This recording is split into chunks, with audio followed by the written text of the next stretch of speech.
Assalamualaikum warahmatullahi wabarakatuh. Saya Arin Julianatila dengan akhiran NIM 025. Di sini saya akan menjelaskan tugas atau mengerjakan tugas hari raya. Yang pertama kita akan membaca soal topiknya yaitu email server, HTTP, SSH, SFTP, dan NVS. Kemudian tujuannya yaitu mengimplementasi mail server, mengonfigurasi FTP server menggunakan ESH dan SVTP untuk remote access, mengimplementasikan NVS server, melakukan pengajuan layanan jaringan. Nah, studi kasusnya yaitu sebuah laboratorium komputer ingin membangun server internal untuk komunikasi distribusi, file remote administrasi, dan berbagai penyimpanan antar komputer. Nah, kemudian yaitu pertanyaan analisisnya. Nah, di sini ada praktikum yang pertama itu email server. Nah, kemudian FTP server, yang ketiga SSH dan SFTP. Kemudian yang keempat NVS server. Nah, pertanyaan analisisnya perbedaan FTP dan STP. Nah, di sini perbedaan FTP. FTP adalah File Transfer Protocol, adalah layanan transfer file yang ingin menggunakan enkripsi sehingga data seperti username, password, dan file dapat disadap oleh pihak lain. Sedangkan SFTP, Secure File Transfer Protocol, berjalan di atas SSH sehingga semua data dienkripsi, membuatnya jauh lebih aman untuk transfer file dalam jaringan. Mengapa SSH lebih aman dari Telnet? Nah, di sini kan pertanyaan adalah mengapa SSH lebih aman dari Telnet? Yaitu SSH lebih aman karena menggunakan enkripsi saat proses komunikasi antar klien dan server, sehingga data tidak bisa dibaca oleh pihak ketiga.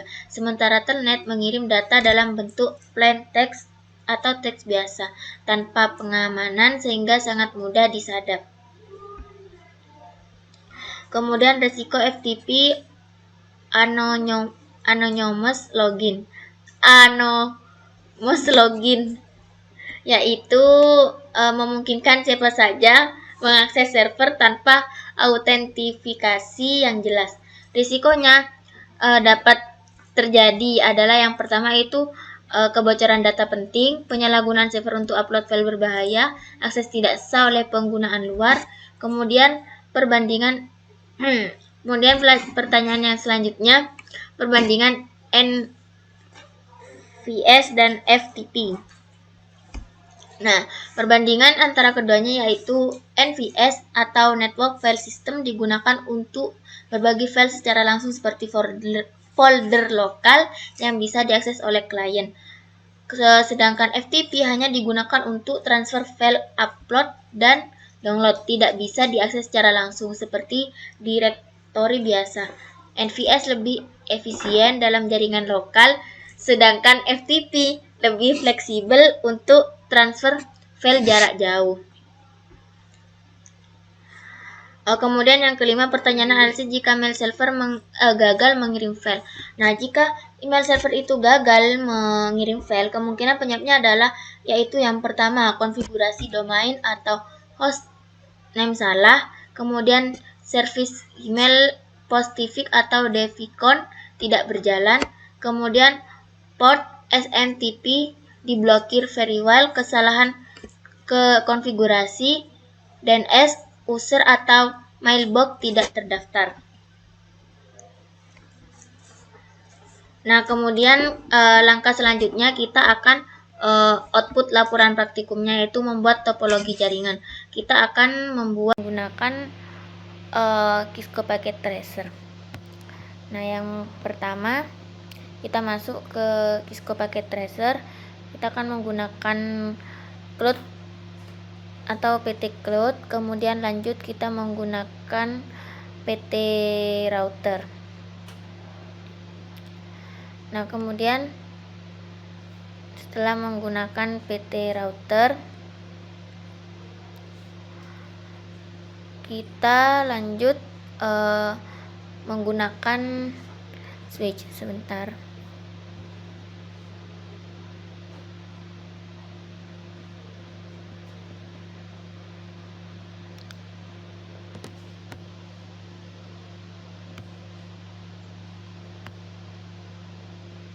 Nah, kita tadi ada sedikit kesalahan. Kita menggunakan PT switch. Kita cari PT switch-nya di switch.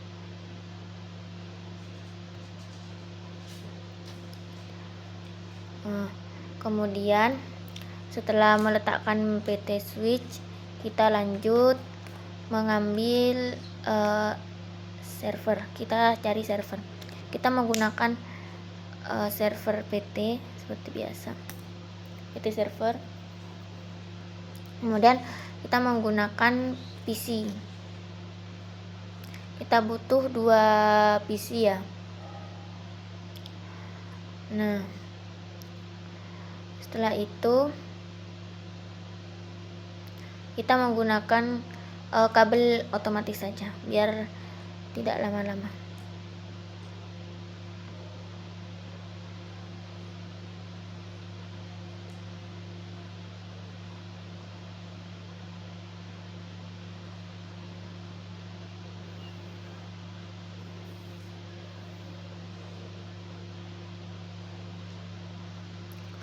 Nah, setelah kabelnya semua tersambung, kita lanjut mengkonfigurasi. Kita tata dulu sebentar. Sambil lalu kita menaruh IP-nya.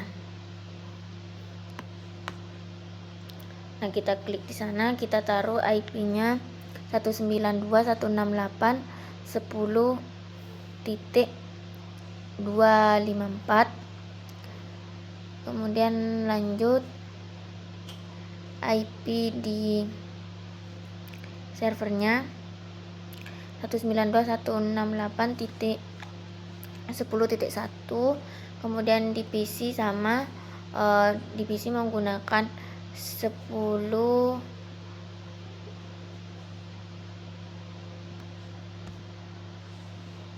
Kemudian lanjut ke PC satunya 10.3, yang PC yang pertama itu 10.2.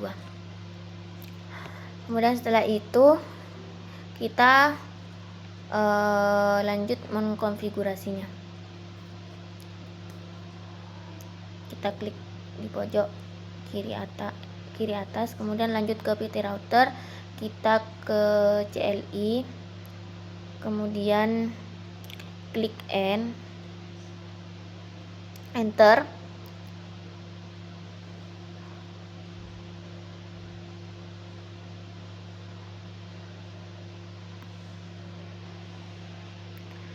Enter lagi, kemudian setelah di enter klik connect, lanjut langsung tiru seperti yang saya lakukan.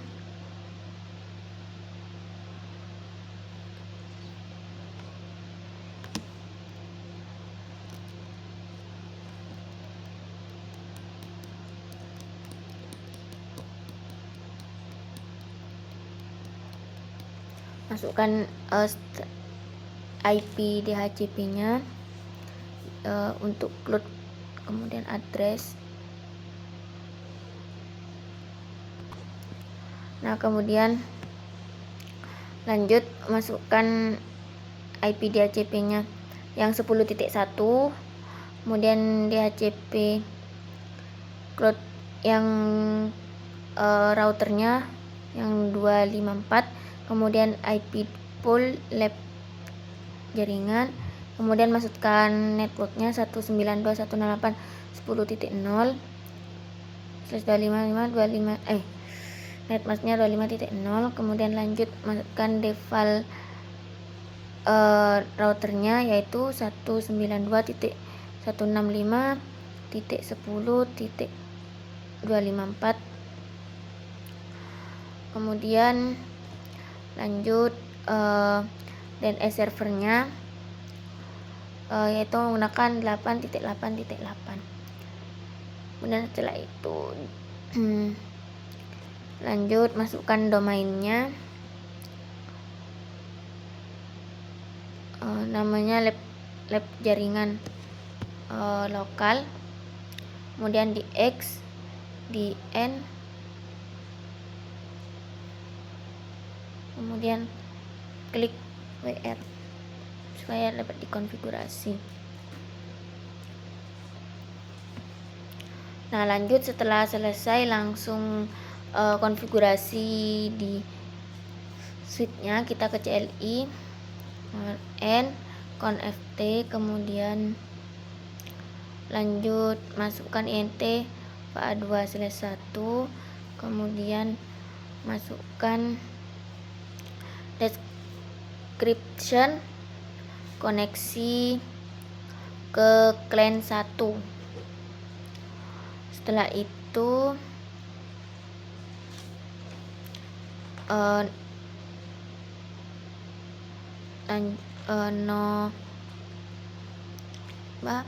itu X, lanjut ke VA3 fase Ethernet 3/1, sama kita lanjut koneksi ke CLAN 3, kemudian X ke VA2/1, lanjut sama ya, itu ke CLAN 3, kemudian itu di X, di N, kemudian di WR.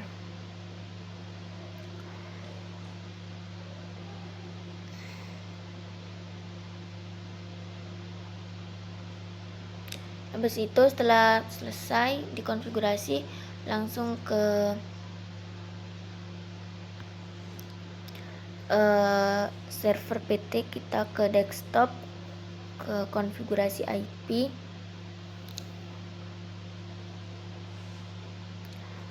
nah sudah muncul IP-nya, kita menggunakan statis ya. Setelah itu di close lagi, lanjut ke IP PC0. Nah, kita ke desktop, kita di HCP, kemudian di X, lanjut ke PC1, bentar, PC1, kita di HCP, itu akan secara otomatis terisi. Nah, kemudian setelah itu kita ping dari server, kemudian kita ping lanjut ya, kita ping dari PC1 ke server, sukses, kemudian PC0 ke server juga sukses. Setelah itu server ke PC1 juga sukses.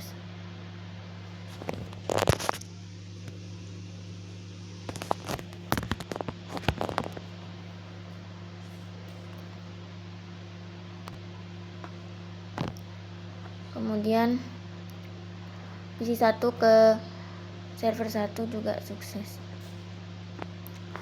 Setelah itu lanjut kita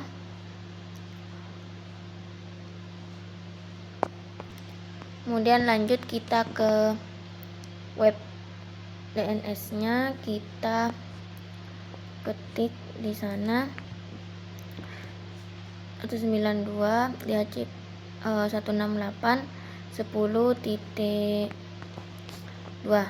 Nah, di sini sudah berhasil ya, semuanya terreply, kemudian sudah terpanggil semuanya. Kemudian ping 8, kita ping DNS-nya, kita 88 ya DNS-nya. Nah, juga di sana juga sudah terpanggil, sudah berhasil semuanya. Kita ke PC, kemudian ke terminal, ke itunya ya, sama kita ping ke server satunya, itu juga sudah bisa. Kemudian lanjut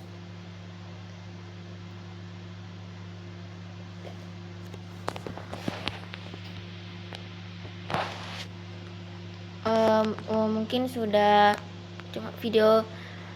cukup video dari saya. Kurang lebihnya mohon maaf. Assalamualaikum warahmatullahi wabarakatuh.